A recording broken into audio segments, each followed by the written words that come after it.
Hello friends, अब हम लोग उस पॉइंट पर पहुंच जाते हैं जहां पर हमारे पिछले सारे वीडियोस जो हम लोगों ने सेकंड चैप्टर के सारे वीडियोस किए हैं उनका एक तरह का होता है ना कि आप एकदम फाइनल कंक्लूजन जब हो रहा होता है, पूरी मूवी आप देख चुके हो, हम लोग फाइनल कंक्लूजन पर पहुंच चुके हैं। तो जो कुछ भी आपने पढ़ा था वो छोटे छोटे पार्ट्स थे, अलग अलग चीजें तैयार की जा रही थी कुछ बड़ा बनाने के लिए।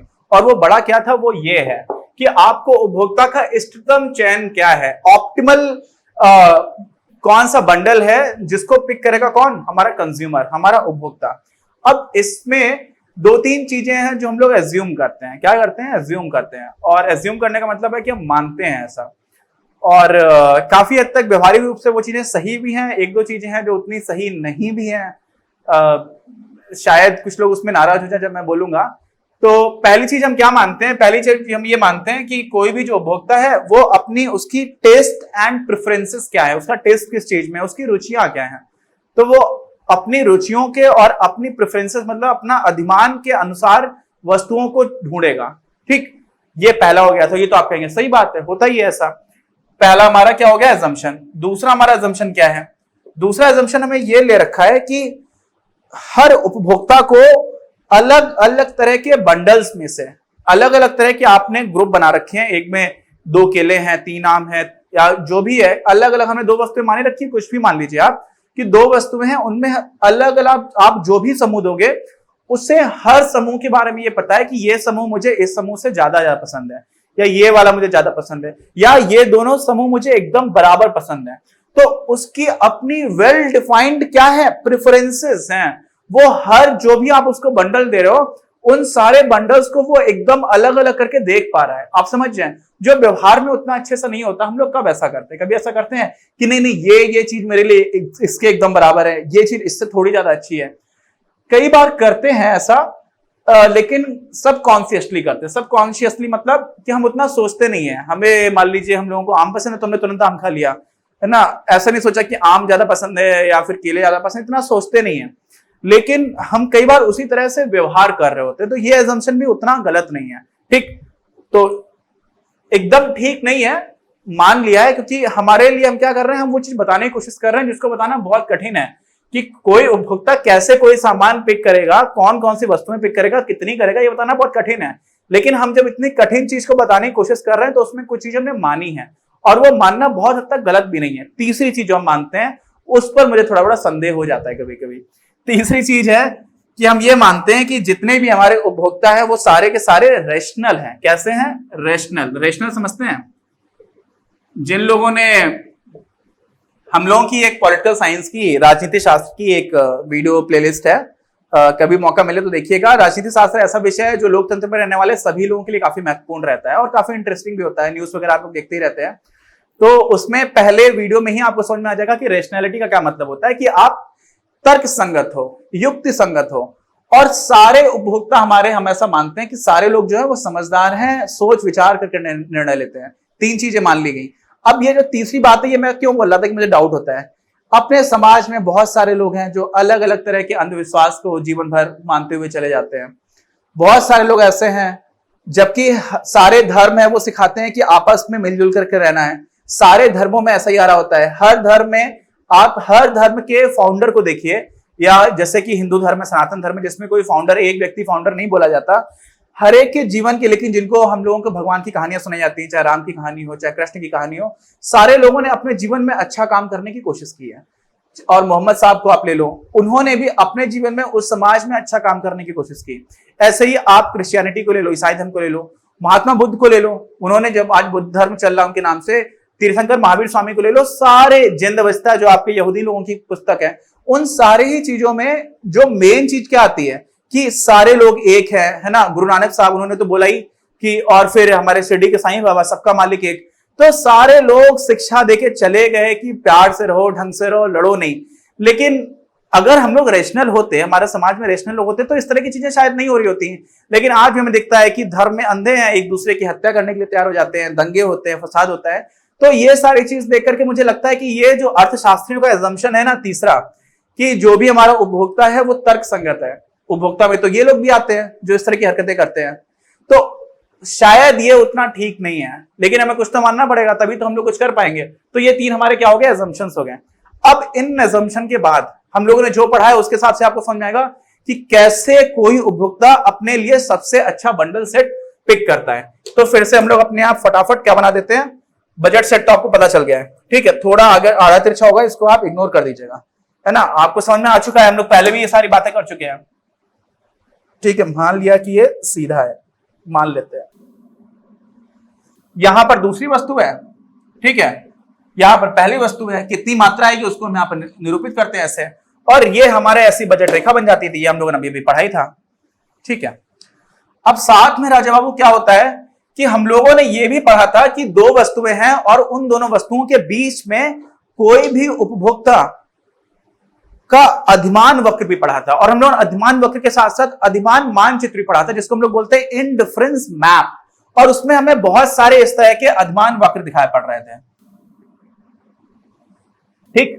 ये सारे क्या है, ऐसे अधिमान वक्र हैं जो किसी उपभोक्ता के हैं। इसका क्या मतलब था, अधिमान वक्र का क्या मतलब था, एक बार रिकॉल कराता हूं कि ये वाली वस्तु यहां पर देखिए, इसका मतलब ये वस्तु इतनी है उसके पास, और इस पॉइंट पर जो अपनी x1 है यानी कि पहली वस्तु है वो कुछ इतनी है। यही तो था इसका मतलब, रफ डायग्राम है लेकिन आप समझिएगा। तो इसका मतलब क्या हुआ कि ये जो कॉम्बिनेशन है, कॉम्बिनेशन समझ रहे हैं कि x2 आपके पास इतना है और x1 इतना है, यानी कि जो भी है, मान लीजिए इसको मैं लिख देता हूं x1 1 और ये हो जाता है आपका x2 ऊपर 1। तो ये आपका क्या सेट होगा, x1 1, x2 1। इतनी इतनी वस्तुओं का उसके पास जब सेट होगा तो उसको इतनी उपयोगिता मिल रही होगी। और आपको याद है कि अधिमान वक्र के सारे पॉइंट्स पर जो भी बंडल्स बन रहे होंगे उन सारे के बीच में वो कैसा है, तटस्थ है। वो मैंने रामधारी सिंह दिनकर साहब की आपको एक कविता भी सुनाई थी। तो तटस्थता का मतलब क्या है कि वो इन सारे के बीच में अनधिमान है, उसको कोई प्रेफरेंस नहीं है, सारे के सारे उसके लिए बिल्कुल बराबर महत्व के हैं, उसके खुद के उपयोग की दृष्टि से। किसकी दृष्टि से, उपयोगिता की दृष्टि से। लेकिन बाजार में उनकी कीमत कैसी है वो बाजार में निर्धारित हो रही है, उस पर उपभोक्ता का कोई नियंत्रण नहीं है। उसका नियंत्रण किस बात पर है कि उसकी क्या पसंद है, आप समझ रहे हैं। वो भी डायरेक्टली नहीं है, लेकिन हमें क्या पता है, उपभोक्ता को सिर्फ ये पता है कि उसकी पसंद कैसी कैसी है। तो उसकी जैसी भी पसंद है उसमें इस लाइन पर आने वाले, इस वक्र पर आने वाले जितने भी बिंदु हैं उन सारे बिंदुओं के बीच में वो बिल्कुल ही कैसा है, इग्नोरेंट है, इग्नोरेंट भी बोल सकते हो, उदासीन है, न्यूट्रल है, अनधिमान है या फिर तटस्थ है।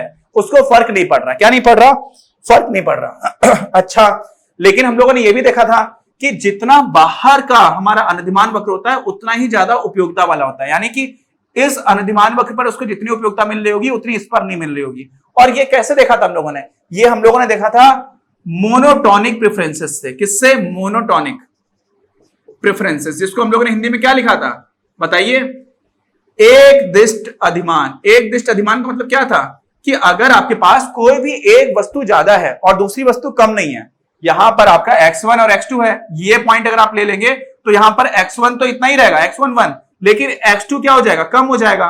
तो निश्चित रूप से ये वाला जो आपका कर्व है, ये वाला जो वक्र है वो उपयोगिता की दृष्टि से ज्यादा अच्छा होगा। किसके लिए, उपभोक्ता के लिए। ये भी हम लोगों ने पढ़ लिया था। क्यों पढ़ा था ये, एक दिष्ट अधिमान। यहां पर भी एक अजम्पशन था, यहां पर भी हम लोगों ने माना था। बहुत कुछ मानते हैं इकोनॉमिक्स में। आप लोग अगर बड़े होकर के आईएएस की तैयारी करेंगे और उसमें आपका ऑप्शनल सब्जेक्ट क्या रहेगा, इकोनॉमिक्स रहता है, अर्थशास्त्र रहता है, तो उसमें बहुत बार हम जो मानते हैं उसके ऊपर प्रश्न आता है। और समझ रहे हैं, अगर आपने कोई चीज नहीं मानी तो आगे की पूरी कहानी बदल जाएगी, समझ रहे हैं। तो वो मानने वाली बात आपको धीरे धीरे बहुत अच्छे से समझना शुरू करना चाहिए, विषय की समझ की दृष्टि से भी, और अच्छे एग्जामिनेशन जैसे यूपीएससी सिविल सर्विसेज एग्जामिनेशन है उसमें भी अच्छे से मार्क्स लाने के लिए भी जो एजम्पशंस हैं, क्योंकि एजम्पशंस क्या करते हैं, हमारे लिए खेल के नियम बनाते हैं, और उन नियमों को आप समझने लग जाओगे। अच्छा कि ये पहले ही हमने ऐसा माना था इसलिए ऐसा हो रहा है, लेकिन अगर ये नहीं मानते तो ये पूरी कहानी बदल जाती, वो आपको समझना स्टार्ट आएगा। तो इसीलिए एक दिष्ट अधिमान का भी एक एजम्पशन है, हमेशा जरूरी नहीं है ऐसा हो। और ये तब तक एजम्पशन चलता है जब तक हम लोग की जो सीमांत उपयोगिता हमने देखा था ना, जिसको हम लोग क्या बोलते हैं, मार्जिनल यूटिलिटी, वो नकारात्मक ना हो जाए। अगर वो नकारात्मक होने लगेगी तो एक दिष्ट अधिमान फेल हो जाता है। समझ रहे हैं, बहुत सारी चीजें इंटरकनेक्टेड है। धीरे धीरे आप पढ़ोगे ना तो इतनी सारी चीजें हो जाएंगी और वो सारी चीजें जब आपको मिल करके दिखना स्टार्ट करेंगी तो ऐसा होगा कि इकोनॉमिक पैरामीटर्स डांस कर रहे हैं आपके सामने, है ना, सारे assumptions नाच रहे हैं और आपको पूरी पिक्चर देख रही है। तो मेरी तो बहुत कम समझ है, लेकिन जो कितने बड़े बड़े इकोनॉमिस्ट हैं वो लोग ऐसे देखते होंगे, तो मैं कभी सोचता हूं उनके बारे में, तो उनको तो सब दिखता होगा यार, वो बैठ जाते होंगे ऐसे आंख बंद करके, जैसे हमारे पुराने ऋषि महाराज हुआ करते थे यार, जो लोग बहुत अच्छा मेडिटेट करते हैं, वो क्या कर लेते हैं, वो देख पा रहे होते हैं। तो वो आप देखना तब स्टार्ट कर पाओगे जब आप बेसिक्स को बिल्कुल क्लियर रखोगे। तुम लोग वापस लौट करके आ जाते हैं, वापस कहां पर आ जाते हैं, यहां पर। तो इसका मतलब क्या हो रहा है कि ये ज्यादा उसको अच्छा लग रहा है, उससे कम अच्छा ये लग रहा है, उससे कम अच्छा ये वाला कर्व लग रहा है, और उससे कम अच्छा ये वाला कर्व लग रहा है। तो उसको अच्छा क्या लग रहा है इसकी हम लोगों ने बात की। लेकिन बाजार में वस्तुओं की कीमतें और उसकी खुद की आमदनी, ये उसके ऊपर क्या है, उसके कंस्ट्रेंट्स हैं। कंस्ट्रेंट्स मतलब उसके ऊपर प्रतिबंध हैं कि वो इस लाइन जो है ना, ये है उसकी बजट रेखा, और इस रेखा के अंदर जो कुछ है वो उतना ही कुछ खरीद सकता है, और साथ में इस रेखा पर जो कुछ है वो उतना ही कुछ खरीद सकता है। ये हमें पता है, समझ गए ना आप? क्यों? क्योंकि उसके पास मजबूरी है भाई, बाजार में मिल रही है इतने रुपए की और उसकी कीमत इतनी है, उसकी आमदनी इतनी है, तो इस एक लिमिट से ज्यादा वो खरीद नहीं सकता। तो बहुत सारे जो भी बजट रेखा के बाहर वाले जितने भी क्या हैं अनधिमान वक्र, ये सब उसकी इच्छा है, क्योंकि इच्छाएं तो अनंत हैं, लेकिन उन इच्छाओं को पूरी कर पाने की उसके पास आमदनी नहीं है। साथ में बाजार में जो कीमतें हैं वो उसका साथ नहीं दे रही। हम लोग एक बात समझिए, अगर यही उसकी आमदनी बढ़ जाएगी तो ये वाली जो सीधी लाइन है बजट रेखा, वो क्या हो जाएगी, समांतर रूप से बाहर शिफ्ट हो जाएगी। तो देखिए फिर वो बाहर और ज्यादा चीजें खरीद पा रहा होगा, तो शायद थोड़ा उसका और अच्छे से बाहर मूवमेंट हो रहा है, इसका मतलब वो और नए बंडल्स भी खरीद सकता है। क्यों? उसका बजट सेट बड़ा हो जाएगा। लेकिन अभी के लिए इसको आप क्या कर दीजिए, छोड़ दीजिए। हम लोग की जो ओरिजिनल इनकम है हम उसी को मान करके चलते हैं, ठीक। अब ओरिजिनल इनकम के हिसाब से जो बजट रेखा है वो हमारी ये वाली बजट रेखा बनी हुई है। अच्छा, तो अब क्या किया जाए, अब क्या किया जाए बताइए, अब कैसे बताएं? तो देखिए ये सारे तो सारे बाहर हैं, उसके क्या है, उसके लिए ये खरीद पाना संभव ही नहीं है। और साथ में यहां पर जितने अंदर पॉइंट्स आ रहे हैं, ठीक, जैसे मान लीजिए एक वक्र ऐसा जा रहा है, तो ये बहुत सारे ऐसे पॉइंट्स हैं जो वो खरीद सकता है, ये सारे के सारे। क्यों? क्योंकि उसके बजट सेट के अंदर आ रहे हैं। बजट सेट कहां पर है, देखिए कंफ्यूज मत होना, मैं दो कलर्स कर देता हूं। ये जो लाइन है ना यार, इसको थोड़ा ऐसे बना देता हूं मैं, ये लाइन हमारी है बजट रेखा। अब इस रेखा के अंदर जितने भी पॉइंट्स आ रहे हैं, ये सारे के सारे वो बजट सेट है जो वो खरीद सकता है। ये हम लोगों ने पहले भी पढ़ा था। अभी क्या हो रहा है, हम इन दोनों का एप्लीकेशन कर रहे हैं, इन दोनों को अप्लाई कर रहे हैं, उपयोग कर रहे हैं, चीजों को समझने में जो नई चीज आई है। अब इसके अंदर के सारे पॉइंट्स वो खरीद सकता है। अब इनमें से अगर कोई ऐसा वक्र है जो अंदर से होकर के जा रहा है, इसका मतलब वो खरीद तो सकता है, लेकिन वो सबसे ज्यादा उसके लिए उपयोगिता नहीं दे पा रहा है। क्यों? क्योंकि उसके ऊपर वाले भी बहुत सारे ऐसे वक्र हैं। अब इसी के ऊपर एक वक्र और आ जाएगा यहां पर, ये क्या है, ये ज्यादा उपयोगी होगा किसके, इस वाले वक्र की तुलना में। ये वाला वक्र, जितना ऊपर का वक्र अनधिमान वक्र, उतना ही ज्यादा उसके लिए उपयोगिता लेकर के आ रहा है। ये तो हम लोग बात कर चुके थे। अब इसमें एक वक्र ऐसा आएगा राजा बाबू, कैसा, एक वक्र ऐसा आएगा जो सिर्फ और सिर्फ हमारी बजट रेखा को छू करके चला जाएगा। क्या करेगा? छू करके चला जाएगा। ये देखिए इसके ये सारे पॉइंट्स, ये जो भी पॉइंट्स है ना बजट रेखा के बाहर है, तो ये तो वो खरीद नहीं पाएगा। क्या कर पाएगा? खरीद पाएगा? नहीं खरीद पाएगा। क्यों नहीं खरीद पाएगा? क्योंकि बजट रेखा के बाहर के जो भी सेट है वो खरीद ही नहीं सकता है, वो उसके खरीदने की क्षमता के बाहर है, क्योंकि उसकी आमदनी फिक्स्ड है और बाजार में जो कीमतें हैं उसकी वजह से जो बजट रेखा निर्धारित हुई है वो नीचे आ रही है। लेकिन इसी का एक पॉइंट आ जाता है, कैसा, एक पॉइंट, ये जो पॉइंट आया, समझ रहे हो, ये पॉइंट, और उसके बाद से ये सारे पॉइंट से बाहर चले आते हैं। लेकिन समझो राजा बाबू, ये एक ऐसा पॉइंट है जो जितने भी अनधिमान वक्र थे उनमें से ये एक ऐसा अनधिमान वक्र है जिसका वो पॉइंट इस वाले पर जो भी आपका बन रहा होगा x1, मान लीजिए इसमें हम लोग नाम दे देते हैं, इसको नाम दे दिया x2 स्टार और इसको नाम दे दिया आपने क्या, x1 स्टार। तो x1 स्टार और x2 स्टार एक ऐसा बंडल है जिसको वो खरीद सकता है। क्या कर सकता है राजा बाबू? खरीद सकता है। ये खरीद सकता है। क्यों खरीद सकता है? क्योंकि बजट रेखा पर है, और बजट रेखा पर आपको पता है कि जो कुछ भी पॉइंट्स हैं वो सारे के सारे पॉइंट्स ऐसे हैं जब उसे कुछ खरीदने में उसकी पूरी की पूरी आमदनी खर्च हो जा रही है। तो जो भी वो खरीदना चाह रहा था जितने रुपए से, वो पूरे रुपए खर्च हो जा रहे हैं, लेकिन साथ में वो खरीद इसलिए पा रहा है क्योंकि वो बजट रेखा के बाहर नहीं है, बजट रेखा पर है। और साथ में ये उनमें से एक ऐसा अनधिमान वक्र है जो इस पर छू पा रहा है, ऊपर वाले तो खरीद ही नहीं पाएगा, कभी नहीं खरीद पाएगा, नीचे वाले खरीदने का फायदा नहीं है। क्यों? क्योंकि वो उतना उपयोगी नहीं है, उनसे ज्यादा तो उपयोगी ये है। तो ऐसा वक्र, कैसा वक्र? ऐसा वक्र जो सिर्फ और सिर्फ हमारी बजट रेखा को टच करके जा रहा है। इसका मतलब क्या हुआ? जिस अनधिमान वक्र पर हमारी बजट रेखा क्या होती है? टेंजेंट होती है। क्या होती है? टेंजेंट। टेंजेंट को क्या बोलते हैं हिंदी में? बताइए। जब सिर्फ एक बिंदु पर टच करके जा रही है उसको हम लोग क्या बोलते हैं? टेंजेंट को हम लोग बोलते हैं स्पर्श रेखा। ठीक है, तो जो स्पर्श करती हुई रेखा जा रही है, और जब बजट रेखा हमारी स्पर्श रेखा बन जाए तो जिस अनधिमान वक्र पर बनती है वो अनधिमान वक्र ऐसा अनधिमान वक्र है जो हम मेरी आमदनी, अगर मैं उपभोक्ता हूं तो मेरी आमदनी और बाजार की कीमतों के हिसाब से अधिकतम उपयोगिता में उतनी ही अर्जित कर सकता हूं। कितनी?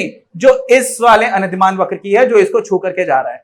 अच्छा, तो अब एक बात समझिए, क्या समझने की बात है? अब आ जाते हैं हम लोग फिर से गणित पर। मैंने आपको बताया था स्टार्टिंग में कि गणित का अनुप्रयोग हो रहा होता है। बहुत कठिन मैथमेटिक्स का अभी तक हम लोग प्रयोग नहीं करेंगे, बहुत डिफिकल्ट इकोनॉमिक मॉडल्स बनते हैं, बिग डेटा और ये सारी बहुत सारी चीजें हैं जो आप आगे जाएंगे, और रिसर्च भी चल रही है, अभी नया फील्ड है, तो उसमें आप अच्छा काम करेंगे तो आप वहां पे बहुत योगदान भी दे सकते हैं, पूरी मानवता के लिए बहुत अच्छा काम कर सकते हैं। लेकिन उसके पहले आपको थोड़ा बहुत जो गणित का अनुप्रयोग हो रहा होता है ना, वो भी समझ में आना चाहिए। तो अपनी कक्षा 12 तक की जो अर्थशास्त्र है उसमें बहुत ज्यादा अनुप्रयोग नहीं हो रहा होता, और ईमानदारी की बात बताऊं आपको तो अंडर ग्रेजुएशन लेवल में भी बहुत ज्यादा गणित का उपयोग नहीं हो रहा होता है। छोटी छोटी चीजें हैं, आप थोड़ा गणित क्लियर रखेंगे तो आपको सब समझ में आ जाएगा। अब देखिए, यहां पर हमारी एक तो ऐसा था अनधिमान वक्र, ये आ गया, और ये ऐसा अनधिमान वक्र था जो सिर्फ और सिर्फ एक पॉइंट पर क्या कर रहा था राजा बाबू?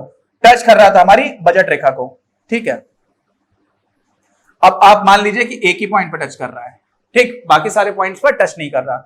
तो ऐसा क्या हो रहा है कि यही पॉइंट वास्तव में हमारा वो बंडल होगा। इसमें क्या होगा? यानी कि पहली वस्तु की इतनी मात्रा खरीदेगा उपभोक्ता और दूसरे वस्तु की इतनी मात्रा खरीदेगा, ये उसका इष्टतम चयन होगा। ये हम लोग बता पाएंगे कैसे होगा, क्यों होगा, इसको एक तरह से करके देखते हैं।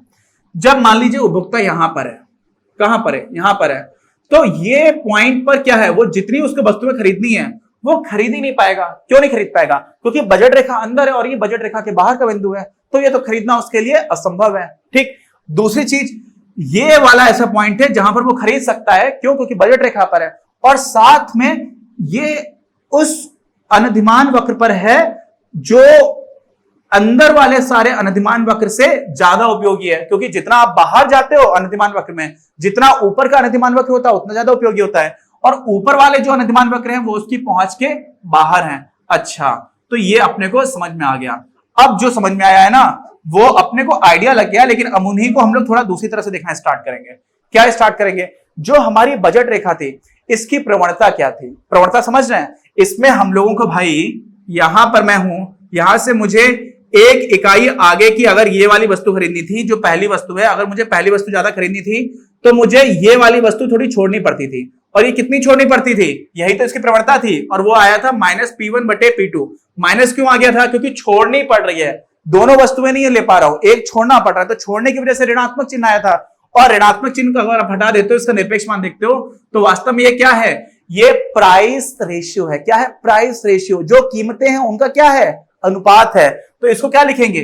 कीमतों का अनुपात। ठीक है, किसकी कीमतें? वस्तुओं की। और पहली वस्तु की कीमत बटे दूसरे वस्तु की कीमत, तो ये क्या है? कीमतों का अनुपात। अच्छा, तो ये है गया आपका कीमतों का अनुपात। और साथ में ये जो हमारा क्या है बताइए, जो हमारा अनधिमान वक्र है, इस पर अगर हम लोग क्या कर रहे होते हैं, यहां से अपने को यहां पर जाना होता है, तो हम लोग क्या कर रहे थे? हम लोगों ने पढ़ा था कौन सा? मार्जिनल रेट ऑफ सब्स्टिट्यूशन पढ़ा था? नहीं पढ़ा था? सीमांत प्रतिस्थापन दर पढ़ी थी कि नहीं पढ़ी थी? बताइए। सीमांत प्रतिस्थापन दर क्या होता था? सीमांत प्रतिस्थापन दर वो होती थी कि आपको एक इकाई ये बढ़ाना है। कौन सी? आपको अपनी उपयोगिता जो है ना वो नहीं परिवर्तित करनी है, लेकिन आपको दूसरी वस्तु की एक इकाई चाहिए, जो दूसरी नहीं, सॉरी, पहली वस्तु, क्योंकि एक्स एक्स हम लोग पहली वस्तु दिखाते हैं। तो देखिए यहां पर क्या हो रहा है कि मुझे बाजार में एक इकाई और वस्तु खरीदनी, कौन सी? पहली। तो मुझे दूसरी वस्तु छोड़नी पड़ रही है। कितनी छोड़नी पड़ रही है? ये बाजार में उन दोनों वस्तुओं की कीमतों का अनुपात बता रहा है। P1 बटे P2। इसका मतलब मुझे मान लीजिए यहां पर केला है, क्या है, केला है, मान लीजिए थोड़ी देर के लिए, यहां पर है आम, क्योंकि मैं पहली वस्तु दूसरी वस्तु बोलते हो आप कंफ्यूज हो जाते हो। तो पहला मान लीजिए मुझे एक केला और चाहिए, तो मुझे आम छोड़ना पड़ेगा, और कितना आम छोड़ना पड़ेगा, P1 यानी कि एक केले की कीमत बटे एक आम की कीमत, ये जो अनुपात निकल करके आएगा उतना मुझे आम छोड़ना पड़ जाएगा। क्यों? क्योंकि ये बाजार निर्धारित कर रहा है और मेरी आय निर्धारित कर रही है। वास्तव में ये बाजार में प्राइसेस हम वो निर्धारित कर रहे हैं। अब क्या हो जा रहा है, लेकिन मेरे लिए कौन सी चीज कितनी उपयोगी है वो तो मैं निर्धारित करता हूं, है ना, उसमें बाजार का लेना देना नहीं है। तो मेरे लिए वो दोनों चीजों को मिलाकर के जो कुल उपयोगिता है वो अपरिवर्तित रहे। कब अपरिवर्तित रहेगी? जब मैं अनधिमान वक्र पर हूं, तो वो अपरिवर्तित रहे, और साथ में मुझे एक केला ज्यादा चाहिए। तो आपको एक केला ज्यादा चाहिए, इसका मतलब आप कुछ आम छोड़ने के लिए तैयार कर रहे हो। तो वो जो आम आप छोड़ दोगे वो क्या हो जाएगी, सीमांत प्रतिस्थापन दर हो जाएगी। और इसको बोलते क्या है, इसमें ह्रासमान सीमांत प्रतिस्थापन का नियम होता है। इसका मतलब जैसे जैसे आपके पास केले ज्यादा आते जाएंगे वैसे वैसे आप बहुत छोटी मात्रा छोड़ोगे किसकी, आम की।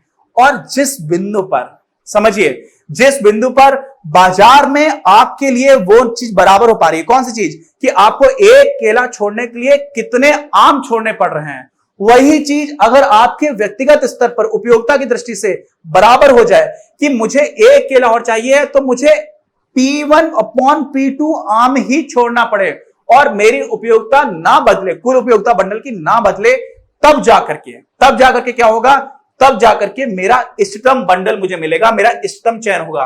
और वास्तव में राजा बाबू, जो गणित की मैंने बात की थी, वो जिसको गणित पता है उसको समझ में आ रहा होगा कि ये एक ऐसा बिंदु है जहां पर इस वक्र की जो टेंजेंट है, जो स्पर्श रेखा है, उसका जो भी स्लोप है, उसकी जो भी प्रवणता है, वो वास्तव में इस बिंदु पर इस वक्र की प्रवणता भी है। समझ रहे हैं? तो जो स्लोप है किसी भी वक्र में, किसी पॉइंट पर जो स्लोप है, वो स्लोप जब बराबर हो जाएगा किसके, उस लाइन के स्लोप के, तब क्या होगा, उसी बिंदु पर हमारा इष्टतम चयन होगा। समझ में आ गई बात? नहीं समझ में आई? इसी को मैं एक बार ये करके दिखाऊंगा आपको कि अगर मान लीजिए कोई दूसरा पॉइंट है तो कैसे होगा, वो हम अपने अगली वीडियो में देखेंगे। लेकिन आपको ये समझ में आ जाना चाहिए, सबको समझ में आ ही गया होगा, लेकिन वहां पर हम एक बार खेलेंगे और खेलेंगे। जब खेल के देखेंगे ना, तब आपका दिमाग में और अच्छे से बैठ जाता है। आप किसी के साथ खेलना स्टार्ट करो तो फिर डर भी नहीं लगता और सारे पहलू अच्छे समझ में आ जाते हैं। तो हम खेलेंगे अपने अगले वीडियो में।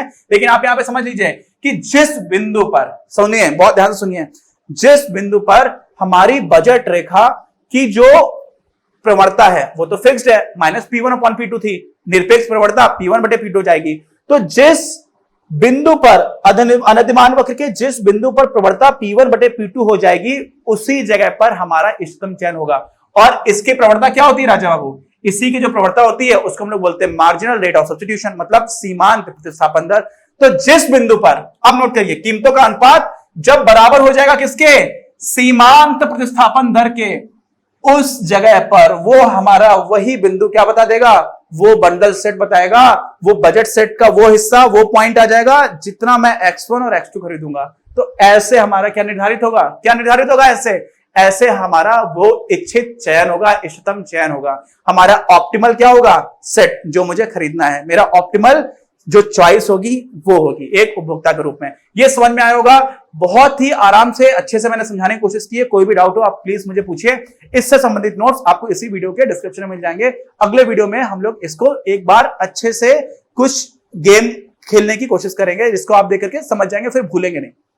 अपनी क्लास का उद्देश्य आप सभी के लिए आप ही की भाषा में गुणवत्तापूर्ण शिक्षा उपलब्ध कराना है। कक्षा 12 तक के सभी प्रमुख विषयों पर हम वीडियोस बना रहे हैं और कुछ विषयों पर वीडियोस आपके अपने चैनल अपनी क्लास की ही अन्य प्लेलिस्ट पर अपलोड भी हो चुके हैं। ज्ञान के प्रकाश से देश को सशक्त बनाने के हमारे इस प्रयास में इस चैनल को सब्सक्राइब करके और लोगों के साथ शेयर करके अपना बहुमूल्य योगदान जरूर दें। बढ़ेगा इंडिया तो बढ़ेगा इंडिया।